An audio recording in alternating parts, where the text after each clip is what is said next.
And I think that's what's more important to me, to like that people are honest about their skill set, not so that we don't give them more work or whatever, that we don't think they're good enough, but more so that we know what to expect. And there's an open communication so that we still give opportunities to freelancers that are working with us or animators that are working with us to get out of their comfort zone, try new things, and learn more styles of animation.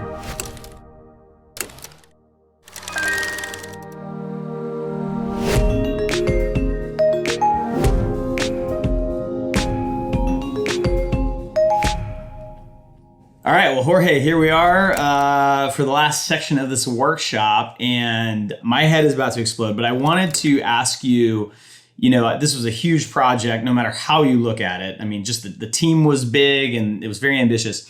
Was there anything about, the process, things you discovered, or about the end result that surprised you?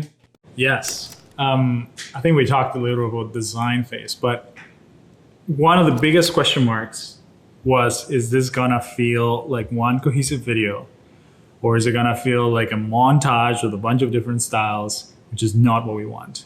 And I won't lie that the fact that it looks like one video was very surprising. Just because we weren't sure if it's gonna work. And in a way it was like, if it doesn't work, it might still look like a cool video, but it wasn't the intention.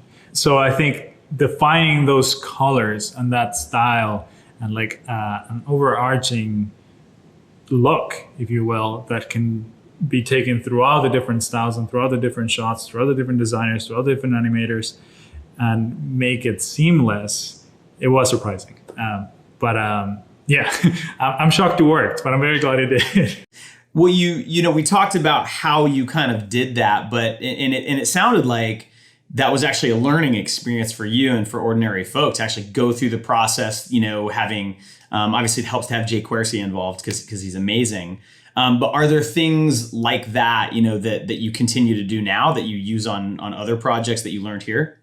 Yeah, absolutely. I think that was, especially with big projects like this, where there's a lot of different shots and each shot has just very different approaches. Like it's not like every shot will be built differently, even if the style is the same. I think finding that overarching theme, whether that's through a color script or by making sure that your textures and elements look a certain way, is definitely something we learned in this project and that we applied ever since. Like color scripts have become something that Grace will spend a good time in to make sure that we can have it all correctly. And often we will just put all the style frames in one big board so that we can immediately see what's flowing, what's not, where colors are jumping, or what elements feel completely out of place. Yeah, I think that's definitely something that we learned from this project. Yeah, that makes sense. Having that bird's eye view is always like super helpful. Do you have any shots or sequences that, it doesn't matter if you animated them or somebody else, that are your favorites?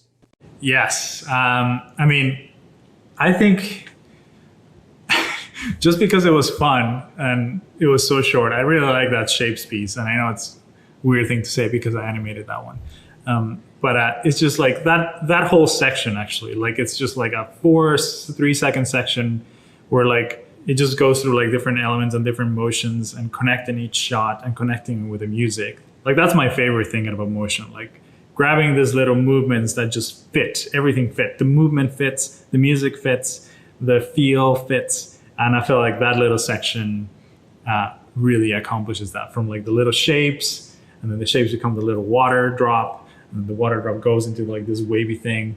And then part of that section is also the next 3D skateboarder shot, which is also one of my favorites, because it was one of those that like it really clicked the first board that we saw. Like when Loris explored this idea, I was like, oh, maybe we go from a timeline and the ball bounces and it becomes a skateboard. It was like, yes, like this is what we're looking in this project. And in some ways it felt like we're introducing that character too soon, but it was like, oh no, we can justify it because it's kind of like an echo of what's going to happen later.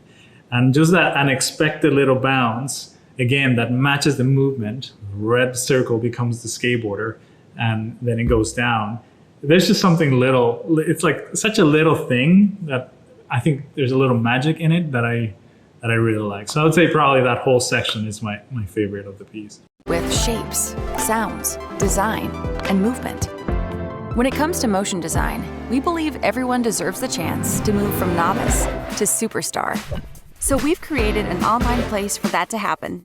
Yeah, I love that section too. And it brings up a question I wanted to ask you, which is, you had a lot of animators working on this and you had some insanely talented ones too. So, you had a pretty versatile group, but there's a lot of different kinds of animation in this piece. And there's things that I look at and I'm like, oh, I could totally do that. But then I was, for example, never great at character animation. And there's a good amount of that, especially in the back half of this. Do you sort of put animators into different boxes? Like this person's a shape animator, this person's a character animator, or you also worked with Claudio, who I know can pretty much do everything. So like, do you look for that at this level of work, the kind of stuff that you're doing, or do you still look at people as having sort of specialized skill sets? I think one thing that I've learned, even working with more and more animators, is that one, it's unrealistic and almost impossible to find an animator that can do it all. And like that is like an all-around animator. And I don't expect that because I know how unrealistic it is. And I think the important thing is to learn that, animation is just so broad. Like it's just so broad. Like you can be an animator that can do shapey shape stuff very well, or character stuff, but not just character with like frame by frame, or character fluid, or character based on symbols in a smart way. Or you are someone who's very, very good at just After Effects keyframing clean stuff, or building rigs, or building systems. Or maybe you're someone who's like really amazing at comping, or you're someone who's really good at cinema, or not just cinema, rendering in cinema, building rigs in cinema. Like there's just so many little layers that 100% we look for people that can specialize in certain things instead of just an animator that can do it all. But often you won't know that if you haven't worked with them, because either you're an animator or you're not, sometimes in the freelance world. And maybe you'll do a bit of character in your portfolio, maybe you have a bit of both, but like what's your strength? And what we do with that is make sure that whoever we're working with, whether it's internally or is a freelancer, know how comfortable they are with a certain level of animation. And if they're not comfortable with a level, that doesn't mean we won't give it to them. Will just mean that we'll be, we know that this is something they've never done before, it's totally out of the comfort zone. So we just need to assume that it's going to take twice or 3 times longer to do that shot. And we'll just accommodate for that. And I think that's what's more important to me, to like, that people are honest about their skill set, not so that we don't give them more work or whatever, that we don't think they're good enough, but more so that we know what to expect. And there's an open communication, so that we still give the opportunities to freelancers that are working with us or animators that are working with us to get out of their comfort zone, try new things, and learn more styles of animation. And during that process, they might find something. They might find that they're amazing at doing rigs. And then next time we work with them, it's like, hey, this is going to be like, we need like 300 bumpers, and a rig like this will be great. So you did that last time for that shot. We think you'll be great for this. Or you did that shot in 3D when we didn't even know that you did 3D. This project is going to have a lot of that. You'll be great for that. So a lot of it is like giving the opportunity for them to try new things. Through that experience, know where they're good at for future projects. And if they're uncomfortable with something, give them enough time and have enough open communication from their side and our side to control expectations and work with different animators that way. But there's a very long answer to say, no, I don't expect an amazing animator to be amazing in everything. I just want them to be honest with me and work together towards things that we're comfortable or uncomfortable with. Yeah, it seems like a lot of your job as a creative director, the person, I'm assuming, mostly making the decisions about which freelancer to hire, you basically have to be like a talent scout almost too. So that you can kind of, because I mean, to your point, you had some of our alumni, and even though we call them alumni, I mean, a lot of them are pretty experienced animators already, but they don't have as much experience as say you or Claudio. So you're always kind of right on the edge of, I'm pretty sure they'll get it, but they haven't done it. It's not on their reel yet. So that's cool to hear that that's how you look at it. I wanted to ask you something else. I think it's just kind of like it's like a cliche, but I think it's pretty true that projects are generally never done. They're just abandoned at some point. And there's always little, just little things that no one will notice. Like you called out a few in the workshop, colors don't match up exactly. The shapes aren't exactly the way Nuria designed them. Are there any things that you watch when you see the manifesto now that you kind of cringe at and you're like, oh, I wish we had another 2 days to work on that? Yes, there's a lot. But I think especially in the shots that I worked on, I think it's always more obvious in the stuff that you've done, because you know exactly where you could have spent more time on. So like in that isometric shot, there's a billion mistakes that are hidden or like, half fixed and masked, which, even though there were some smart solutions there, there was probably a smarter way to build that. And there's definitely a few other shots as a whole that I felt like some of them flew in terms of motion from one to the next better than others. And I would have loved if every cut, every shot had that same level of flow, which is a broad, like it's not necessarily a specific shot, it's more like a broad comment. But if we were to go shot by shot, I could probably point at you, I don't know, 20 things for each shot or more. So, I mean, there's a ton of glitches. So this is gonna be interesting. But like even like little quality points like this, like that's a little thing that bugs me a little bit. Like the text, the geometry is not fully perfect. And like similar stuff like this, you can see like little things that don't quite line up here. And maybe the motion from this shot into the next could have been a bit more connected. Like right now, it kind of just feels like it wipes it and something was missing. This was kind of like we were trying to time it with the music, which made the pendulum start a little bit slower. Like maybe we could have made the music match the beat there a little bit better. Here, even though we talked about the edges, you can still see them here. Like they're not perfect by any means. Like even with the blur, but it was either this little pixelation or having an edge. And I was like, this is more tolerable than an edge that just breaks the design. Here are some cool smears if you look very closely, which I really enjoy looking. But there's still glitches, like the way that this connected to the part of the body and the other leg. They don't, like, it was like a shape layer, I think, that he pretty much frame by frame. And you can see that it's not quite perfect. Little things like this, little geometry, funny things that you don't really see, but you feel. This shot, there's 100 mistakes. Like in a way, like we were running out of time and we had to put all these elements, and like a lot of these are just particles of big shapes that are just going up. So we have very little control of what was actually being seen, just playing with the random seeds. And, like it didn't look like the style frame, which sometimes I cringe at a little bit. There's still little things in this shot, the comping, this shadow kind of feels like an odd drop shadow, and it's because of some shiny issues that we have. The textures here, like you can really see our trick very visibly here. So this shine is supposed to be part of this part, but it's just matte on top and you can see the trick and the geometry is not quite perfect. This is actually amazing, dude. This is amazing because I honestly, I think a couple of those things I've noticed, but like I noticed them just like almost subconsciously. Some of the things you're pointing out, now that you're pointing them out, I'll never not see them, of course. But it's so funny because this piece won a Motion Award and it's got hundreds of thousands of views and everybody loves it. And there's a lot of little errors, just things that never got fixed. You ran out of time, and that's how every project is. So I think it's actually cool to see that. And a lot of people might assume ordinary folk, every pixel is perfect. And I don't think anyone actually works that way. It's impossible. No, and I just noticed an unforgivable mistake. Look at this. It's going from blue to black in one frame. That's embarrassing. Oh no!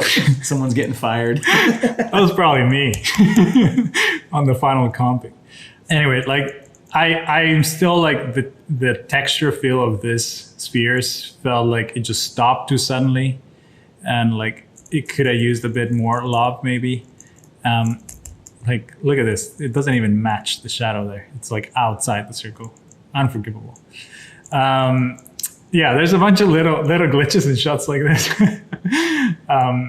that it's just a matter of like if we had more time, we would find even 100 million errors. This shot that Victor kind of like ventured into 3D has a bunch of mistakes as well, which I'm sure he'll talk about. But like this was one of those, like, we've never really done a 3D character rig before, and all of a sudden he's going full ahead with this, and he killed it. And like a lot of these things were put on sale, but like we knowingly knew that we had a bunch of issues that we just didn't know how to fix, and he brute forced it frame by frame where needed. Yeah, even like little render issues here, like the geometries are not perfect, and maybe the particles are a bit too much in some ways. I would have liked if the sphere here, that this texture that we used, that was an echo from Francisco's shot, could have been a little bit more connected to the rest instead of just feeling like an echo of what we'd seen. Like again, I said, there's a million mistakes in this, and if you go frame by frame, it would be embarrassing. But here you can see even like when they start slowing down, the rotation doesn't really work. The characters have a bunch of issues, like some of them move in a really funny way, like especially there's one guy. Like, what is this guy doing? Like, his foot is not even on top of the diploma. Like, his limb is just there hanging out, and like that was a lot of stuff that I didn't have time to fix. And then here I am shameful to admit that I hit a lot of stuff with motion blur, even though I hate motion blur. And then like I did like some very rough cell animation on my end, which is not my forte. So there's a lot of really chunky, crappy stuff here. The dragon shot was a nightmare, but I actually think with the time that we had, it turned out amazing. But if you look very closely, you will find a lot of mistakes. Here's the little snippet that I love. Giant Ant, Buck, Gunner, Oddfellas. This one is pretty straightforward. Actually, like you'll see what, or you might have heard when Victor talked about this shot, how it was built. And it's very smart built. And then lastly, this shot, I couldn't make it look like a style frame, and I still hate myself for it. There was a certain look that the ripple had that it was very unique, and it was more gradual. Like, this is the style frame, and this is the video. And I basically ran out of time.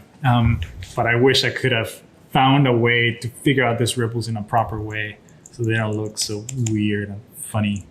Like, you can still see the white line there, and it's just not as clean as the style frame. Aside from those 50 things you just pointed out. Last question, Jorge. What did you learn from this as a studio? You know, you were a young studio when this project happened, and you know, it's been over a year and you've done a lot of big projects since then. So what takeaways did you have from the School of Motion Manifesto? Yeah, a few come to mind.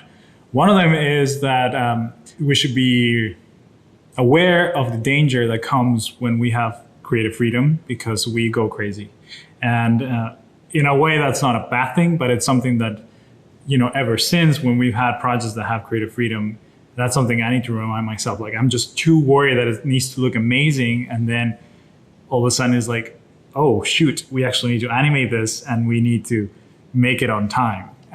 And I think this process helped us. It was like, okay, how can we at least understand what's going to happen later and be ready for it? Instead of like, oh no, there's 3 weeks left. We need like 5 animators to finish this on time. Like let's find them, but like try to figure out from the beginning, from the complexity of the style frames, okay, this is going to be a lot more work than we thought. And I think that's something we're still learning, but that was definitely a key learning from like a creative direction point of view. Is like, we can go crazy and we need to manage scope in a more realistic way so that this doesn't happen all the time. Another one was, I think, working like as a team, like finding ways of how maybe Victor can do a very good job of like leading the people that are in character animation because he has that knowledge, and maybe Greg can lead more like the After Effects-y people, and like it revealed a lot of strengths from within the team that are now used every day, which was really good. And then the other one was just like the importance of having an overarching designer that can be a lead designer that can lead the game, and like not having to be scrambling later on in the game for a color script, but like try to define those things early on and have someone that can just lead that thing. And Yeah, I think those three things that come to mind right now.